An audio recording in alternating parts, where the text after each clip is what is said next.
Hello again, and welcome back to our countdown of Ben Roethlisberger's 100 greatest touchdown passes. Now, last week we covered touchdowns 100 through 76. This week we'll be covering touchdowns 75 through 51.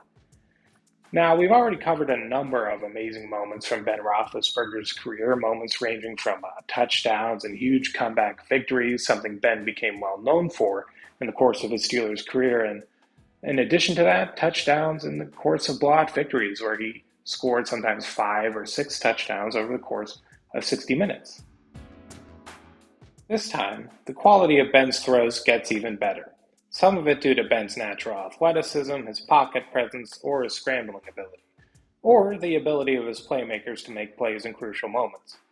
We'll see a lot more of Antonio Brown, for instance, making something out of nothing, as well as a few lesser-known names who may have just spent a season or two with the team. Looking at you, Jay Reamersma. We'll also see Ben's first pass in a postseason win, something we'll have to get a lot more used to as we count down his best touchdowns. According to our criteria already established in last week's video, more points are awarded to touchdowns that occur in the playoffs or in meaningful games.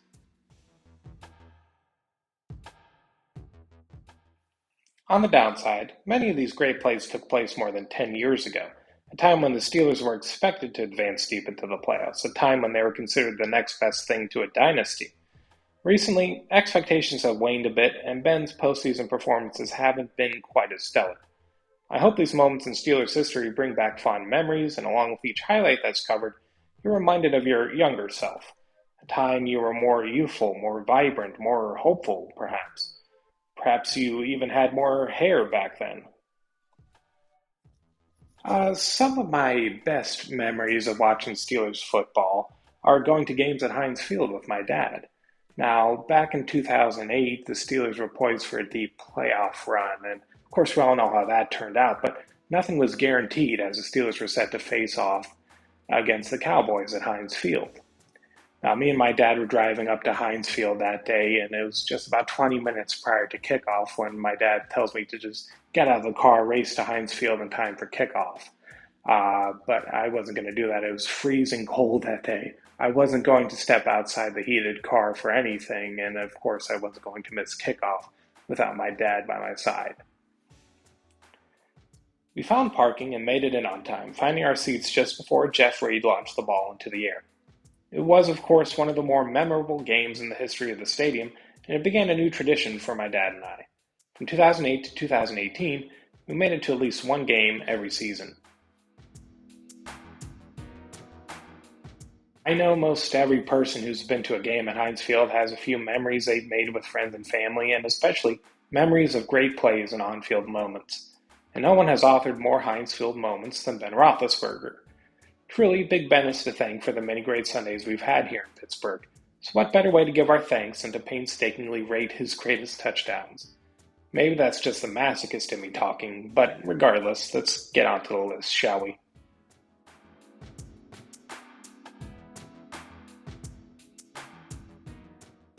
What better way to kick off this portion of the list than with a throwback to one Cedric Wilson, who surprisingly hasn't made his one and only appearance on this list. We'll get to see Wilson again in moments more critical than in a regular season game versus the Saints in 2006. But in this game, Wilson sought to solidify himself as the number 2 option behind Hines Ward on the Steelers' offense, as Antoine Randall had departed in the previous offseason, and rookie Santonio Holmes struggled to adapt to NFL play. Here, Wilson is left all alone in the end zone for a 38-yard score thanks to a perfectly executed pump fake from Big Ben. Wilson would depart from the Steelers organization within a year, but for the life of me, I can't think of a more streaky wide receiver Ben had in such short a span. He certainly had the talent to stick around longer, but at least he made a few nice plays while he was around. At 73, we had the first appearance by the endearing and lovable Juju Smith-Schuster with a long catch and run versus the Panthers in 2018. While appreciated league-wide for his affable nature and touchdown celebrations, he's more appreciated in Pittsburgh for his grit and toughness, best represented by his unexpected return to the team in the playoffs at Kansas City this year. But he's always been able to make the big play, whether down the red zone or catching the pass 70-80 yards away from the goal line. Over the next few touchdowns on the list, we encounter the usual suspects: Antonio Brown, Mike Wallace, the legendary Jay Reamersma, and a walk-off game-winning touchdown by Santonio Holmes in 2006 at Cincinnati that knocked the Bengals out of playoff contention.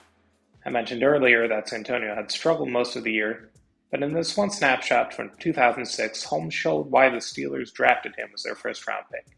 He'd only gone to greater heights since then. If anything, this play goes to show how things can change, that greatness can be achieved if the right skills are refined and polished. And not just in Holmes' case.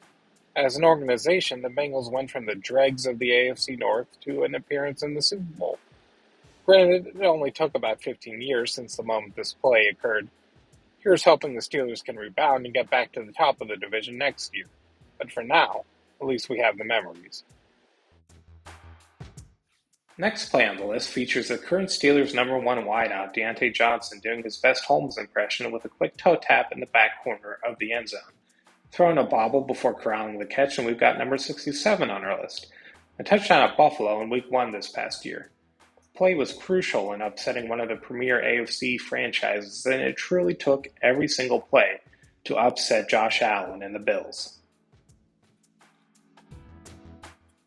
Now here's the point in the list where I'll have to start glossing over some pretty exceptional plays for the sake of time.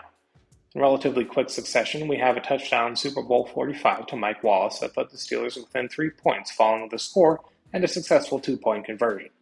It would have been an epic comeback and quite the story to have denied Aaron Rodgers his only Super Bowl ring to date with a victory in that contest, but like Rashard Mendenhall, the Steelers just kind of fumbled away their opportunity.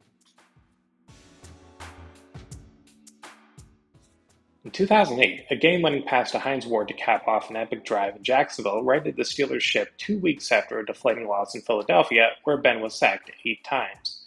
Some may best remember this game for a pass to Ward earlier in the drive wherein Ben got off the pass with multiple defenders draped over it. At 63, we have another long catch and run by a great Steelers receiver versus the Bengals in Cincinnati.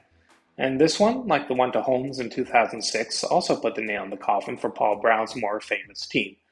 On this play, Antonio Brown takes the ball off a quick slant and splits the defenders while running for pay dirt towards the end zone. Remember I mentioned that we'll have our first touchdown pass in a playoff victory? Here at number 62, Hines Ward makes a sliding grab off a Roethlisberger pass in the 2010 divisional round matchup with Baltimore. While the game is best known for a sideline helmet catch made by then-rookie Antonio Brown, the comeback would have fallen short, if not for Ward making the routine play off a turnover that set the Steelers up in the red zone. One play later, at 61, we have Big Ben setting a then career-long touchdown pass, a 95-yarder to Mike Wallace in Phoenix, Arizona. This is followed in short order by Antonio Brown's last touchdown as a Steeler in New Orleans. Don't let the door hit you on the way out, Tony. And a pretty grab by Smith-Schuster at Dallas in 2020. At 58, we're reminded of better days with Antonio as he makes yet another play after the catch in the 2016 wildcard game versus the Dolphins. At 56, we have a touchdown I witnessed in person in a game versus the Jets at Heinz Field in 2012. While the football universe was more or less concentrated on the world's most famous backup QB in Tim Tebow, after constantly wishing him a happy birthday the previous offseason, plays like the touchdown pass to Mike Wallace went unnoticed, which is a shame given the unbelievable concentration to haul in the touchdown while being nearly squeezed out of bounds by the defender. It was enough for me to raise and wave my terrible talent victory as my dad and I descended the stairs upon our exit from the stadium, an effort the Jets fan behind me described as quote-unquote weak. If you're out there, Jets fan, your team sucks. At 53, we have the final touchdown pass Ben uncorked in a 6-touchdown affair versus the Colts at Heinz Field in 2014. And rightfully so, this one went to old reliable Heath Miller on 4th down to help squash a comeback effort by Indianapolis. Finally, at 51, another touchdown pass against the lowly, pathetic, underachieving Bengals. This time it's a 94-yarder to Martavis Bryant, who continued his breakout rookie campaign as the much-needed downfield threat to complement Antonio Brown. It's yet another glorious moment for the Steelers versus a hapless franchise whose greatest accomplishment will forever be shining Joe Montana's shoes in a Super Bowl. And as for you Bengals fans, I hope you detected the sarcasm there. And again, that does it for part two of our countdown of Ben Roethlisberger's 100 best touchdown passes, touchdowns 75 through 51. We'll continue onward to part three of our countdown, touchdowns 50 through 26, next week. I hope you enjoyed the video, and remember to please like, comment, and subscribe.